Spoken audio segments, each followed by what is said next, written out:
সবাই কেমন আছেন? অনেকদিন পর কথা বলতে আসলাম পাহাড় নিয়ে নানা ব্যস্ততার কারণে দীর্ঘদিন ধরে কথা বলা হচ্ছে না। কিন্তু পাহাড়ে এখন খুবই একটা সংকট চলতেছে, খুবই সংকটময় একটা সময় যাচ্ছে পাহাড়ে। তো এই বিষয়টা নিয়ে কথা বলা খুবই জরুরি বিষয় মনে হয়েছে। কারণ ফেসবুকে যখন আমি পোস্ট দিচ্ছিলাম, প্রচুর মানুষ জানতে চাচ্ছিলেন অবস্থাগুলো সম্পর্কে, বর্তমান অবস্থা কী পাহাড়ের। সব কিছু মিলায় আমার কাছে মনে হলো যে এই বিষয়টা নিয়ে কথা বলা খুবই জরুরি বিষয় হয়ে গেছে। কারণ সবার জানা দরকার, কারণ পাহাড়ের ভিতরের খবরগুলো আমরা জানি যে আমাদের সমতলে বা আমাদের সাধারণ মিডিয়ায় বা অন্য জায়গায় পাহাড়ের সংকটগুলো নিয়ে আসলে কথা বলা খুবই কম হয়।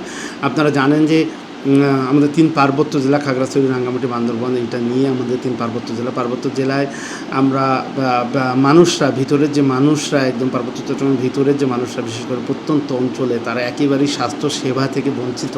যে ব্যাপারটা আপনারা জানেন যে আমরা অনেক দিন ধরে চেষ্টা করতেছি, আমরা যতদিন ধরে পাহাড়ে যে আমরা চেষ্টা করতেছি এই বিষয়গুলো নিয়ে কথা বলতে, এবং আমরা সাধারণ মানুষদের দোরগোড়ায় পৌঁছতে চেষ্টা করি। অনেক সময় আমরা যেহেতু ব্যক্তি মানুষ, আমরা হয়তো অতটা পারি না, কিন্তু তারপরেও আমাদের এই চেষ্টাটা থাকে এবং আমাদের মাধ্যমে আপনারা অনেক কিছু জানতে পারেন এবং আমরা জানানোরও চেষ্টা করি যে আসলে পাহাড়ের সংকটটা কী হচ্ছে। এখন বর্তমানে যে সংকটটা হচ্ছে, আপনারা জানেন যে সাম্প্রতিক সময়ে বাংলাদেশে বেশ প্রতিটা জায়গায় এই সমস্যাটা হচ্ছে, কিন্তু পার্বত্য চট্টগ্রামের ক্ষেত্রে স্পেসিফিক কেন বলতেছি সে ব্যাপারটাতে আসতেছি। আপনারা জানেন বাংলাদেশে পুরোটাতেই এই হামে বিপর্যস্ত একটা অবস্থা যাচ্ছে, কিন্তু এর মধ্যেও পার্বত্য চট্টগ্রামের ব্যাপারটা হচ্ছে যে এইখানে অনেকগুলো শিশু মারা গেছে অলরেডি। আমরা পার্বত্য অঞ্চলে আমি আলীকদমের যে খবরটা জানি যে বেশ অনেক কয়েকটা বাচ্চা মারা গেছে, এবং ভিতরে পাড়াগুলো যেহেতু আলীকদম, থানচি, এই জায়গাগুলো খুবই প্রত্যন্ত অঞ্চল, একেবারে প্রত্যন্ত, এবং প্রতিটা জায়গাতে হামের প্রাদুর্ভাব আছে। কিন্তু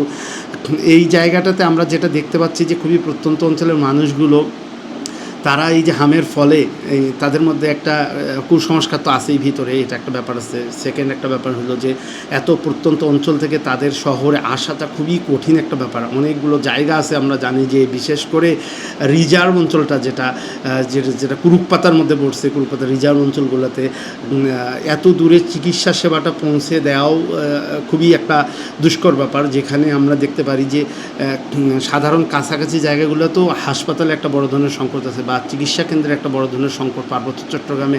আমরা এটা সবসময় এটা নিয়ে কথা বলে আসছি, কিন্তু এটা সমাধান তো রাষ্ট্র কখনো করেনি, বা এই জায়গাগুলো আছেই, কিন্তু সে জায়গায় এখন এইটা সমালোচনার সময় না। কিন্তু বিষয়টা হলো যে আমরা যেটা চাচ্ছি যে এই যে প্রত্যন্ত অঞ্চলের মানুষগুলো, আমরা দেখতে পাচ্ছি যে আমার খুব ভালো লাগছে একটা ব্যাপার যে অনেক সামাজিক সংগঠন বা আমাদের পাহাড়ি আদিবাসীদের যারা আছেন, আমরা দেখলাম যে ইন্ডিজিনাস ফটোগ্রাফি কিছু সোসাইটি আছে, তারা তাদের মতো করে ছবি বিক্রি করার চেষ্টা করতেছে, যেন এই প্রত্যন্ত অঞ্চল থেকে যে মানুষগুলো আসে, বা তারা তো আনতেই পারতেছে না বাচ্চা কাচ্চাদের, এইরকম তাদের এই আর্থিক সংগঠিত নাই, এবং সে আর্থিক অবস্থাও নাই যে আসলে হাসপাতালে এনে চিকিৎসা করাবে।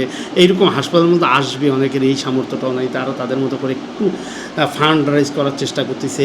এবং অনেকেই আছে যে মোরো যে আদিবাসীরা আছেন, যে তাদের ছাত্রদের যে সংগঠন আছেন তারা, বা সামাজিক সংগঠন আছেন, তারাও একটু চেষ্টা করতেছেন যে যার মতো করে একটু ফান্ড কালেকশন করতে, যেন এই প্রত্যন্ত অঞ্চলের মানুষগুলোর পাশে একটু দাঁড়ানো যায়। পাশাপাশি আরও কয়েকটা সংকটের কথা আজকে আমি বলবো, যে সংকটগুলো হচ্ছে। হামের ব্যাপারটা তো আছেই, এবং আপনারাও, আমি আশা করব আপনাদের কাছে, সবার কাছে উদারতা আহ্বান যে যারা আমাদের সমতলে, যেটা হয় কি, সমতলের সঙ্গে পার্থক্যটা এটা হচ্ছে, সমতলে তো হাসপাতাল পর্যন্ত যাওয়া যাচ্ছে খুব ইজিলি, কিন্তু পার্বত্য চট্টগ্রামের ক্ষেত্রে তো এই ব্যাপারটা অনেক কঠিন। এটা আপনারা সকলেই জানেন যে অনেক কঠিন। এই মানুষগুলোর আসলে আর্থিক সঙ্গতিটা বা আর্থিক অবস্থাটা ওই পর্যায়ে নাই, যেটা আসলে আমাদের সমতলের মানুষের মিনিমাম হাসপাতালে যাওয়ার মতো সামর্থ্যটুকু আছে। তো এতটুকু সামর্থ্যও নাই অনেকগুলো মানুষের পাহাড়ের ভিতরে, যারা জুমিয়া, যারা একদম শুধুমাত্র জুমের জীবনযাপনটা করে, বা যারা শুধুমাত্র বন নির্ভর জীবনযাপনটা এখনও করে, এই 2026 সালে এসেও। তো সেই মানুষগুলোর আসলে খুবই একটা সংকটময় অবস্থায় তারা আছে, এবং এই সংকটের সময়টাতে এই সংকটটা অবশ্যই আমাদের সমতলে আমাদের যে সংকট, তার চেয়ে সংকটটা ওখানে অনেক বেশি। কারণ হলো যে ওখানকার মানুষরা তাদের যে জীবনযাপনটা আপনারা জানেন, তাদের যে জীবনযাপন পদ্ধতিটা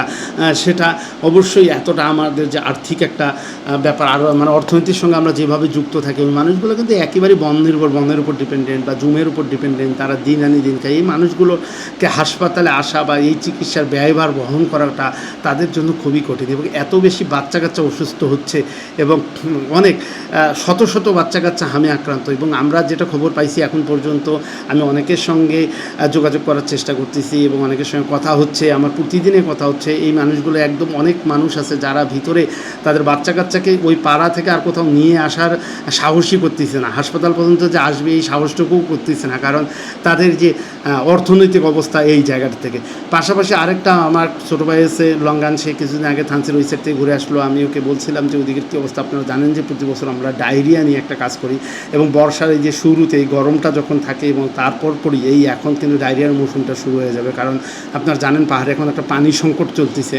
এই সময় বিশুদ্ধ পানির একটা বড় ধরনের সংকট থাকে, এবং ডায়রিয়ায় প্রচুর বাচ্চা কাচ্চা ভিতরে আক্রান্ত হচ্ছে, এটা আমরা খবর পাচ্ছি। এবং আমরা প্রতি বছর যে চেষ্টাটা করি সেটা হলো যে আমরা খাবার স্যালাইন, স্যাভলন, ডেটল, প্যারাসিটামল, ম্যাট্রোনিজল, এই ওষুধগুলো যেন প্রতিটা পাড়ায় স্টক থাকে। এরকম একটা, প্রতিটা পাড়ায় আমরা পারি না, কিন্তু আমরা যতটুকু পারি ততটুকু পাড়ায় আমরা ওষুধ পাঠানোর চেষ্টা করি। এটা প্রতি বছরই আমরা করি।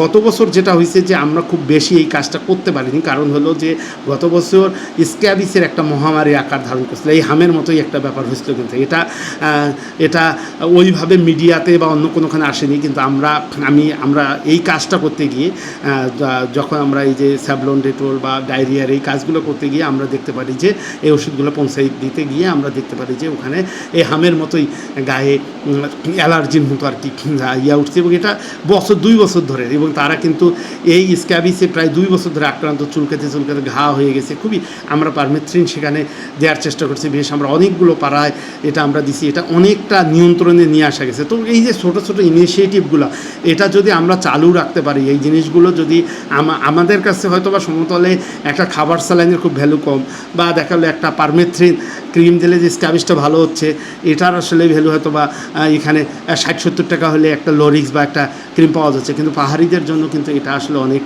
কঠিন ব্যাপার। তারা এই ওষুধটা সম্পর্কেও জানে না, বা এই চিকিৎসা তাদের যে কি তারা হাসপাতাল আসবে এই অবস্থাটা নাই। তো আমরা এই যেহেতু ওষুধগুলো যদি পাড়ায় পাড়ায় পৌঁছাই দিতে পারি, তাহলে এটা অনেক মানুষের অনেক উপকার আসবে, অনেক মানুষের অনেক উপকার আসে। আমরা গত বছর স্ক্যাবিসের কাজ করতে গিয়ে খুবই আনন্দ লাগছে যে এতগুলো মানুষের স্ক্যাবিসকে আমরা অনেকটা দূর করতে পারছি, বা অনেকটা তাদেরকে আমরা ওই স্বস্তিটুকু দিতে পারছি। তো এই জিনিসগুলোই, ছোট ছোট কাজগুলো, এটা অনেক বড় ইফেক্ট ফেলে। আমি এই জন্য সবার কাছে একটু অনুরোধ করব, আপনাদের যদি সম্ভব হয়, আপনাদের যদি সামর্থ্য থাকে, আপনারা আমাদের এখানে বান্দরবনে জোন আছে, আপনারা আমাদের সঙ্গে এই কন্ট্যাক্ট নাম্বারে যোগাযোগ করে আপনারা আমাদের কাছে ওষুধ পাঠাতে পারেন সরাসরি, এবং সরাসরি বান্দরবনে আমাদের বড় আদিবাসীরা আছেন, ওরা ওষুধ রিসিভ করতে পারবে। ওখান থেকে আমরা ওষুধটা, আমাদের একটা প্রসেস আছে, সেই প্রসেসে আমরা আদিবাসীদের মাধ্যমে এই প্রত্যন্ত গ্রামগুলোতে আমরা ওষুধ পৌঁছাই দেওয়ার চেষ্টা করি। এটা প্রতি বছরই আমরা এটা করি। আপনারা নিঃসন্দেহে নির্দ্বিধায় আপনারা আমাদের কাছে ওষুধ পাঠাতে পারেন। এই সময় পাহাড় খুবই একটা সংকটে, শুধুমাত্র হাম না, পাহাড়ে স্ক্যাবিসের এখনও ভিতরে সমস্যা আছে, সেই সমস্যাগুলো আছে। আরও অনেকগুলো পারমেথ্রিন পাঠানো দরকার, অনেকগুলো চাইছে অনেক জায়গা থেকে, সে জায়গাগুলো আমাদের সামর্থ্য অল্প, সেই জন্য আমরা দিতে পারিনি। আমরা আবার নতুন করে এই জিনিসটা শুরু করার সাহস করতেছি। আপনারা যদি সবাই যুক্ত থাকেন, এটা খুব ভালো হবে আমাদের জন্য, এই মানুষগুলোর জন্য।